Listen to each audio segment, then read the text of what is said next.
Washington, on ne s'emballe pas non plus. Les États-Unis disent ne pas voir de signe de réel sérieux de la Russie dans les discussions. Et à Londres, on compte juger Moscou non sur les paroles, mais sur les actes. Pas évident en effet d'y voir clair dans les intentions ou les arrière-pensées des Russes. Louis Dragnel, il est question de réduire radicalement l'activité militaire dans la région de Kiev. Dans le même temps, à l'instant, Vladimir Poutine demande aux Ukrainiens de déposer les armes à Mariupol.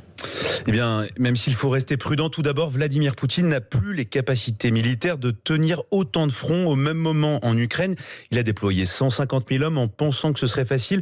Et aujourd'hui, le renseignement occidental estime qu'il lui faudrait plus de 800 000 soldats pour parvenir à ses objectifs de guerre initiaux. Donc, si la Russie se dit prête aujourd'hui à réduire radicalement son activité militaire en direction de Kiev et de Tcherniv, c'est parce qu'elle ne peut pas tellement faire autrement. Mais dans le même temps, et vous l'avez dit, elle maintient son intention d'occuper l'Est et le Sud du pays jusqu'à Mariupol. Donc ce qui semble se dessiner, eh bien, même si tout peut encore évoluer, Vladimir Poutine cherche une sortie par le haut en montrant soit qu'il décide de lui-même de retirer ses troupes, soit que ces retraits sont le fruit des négociations.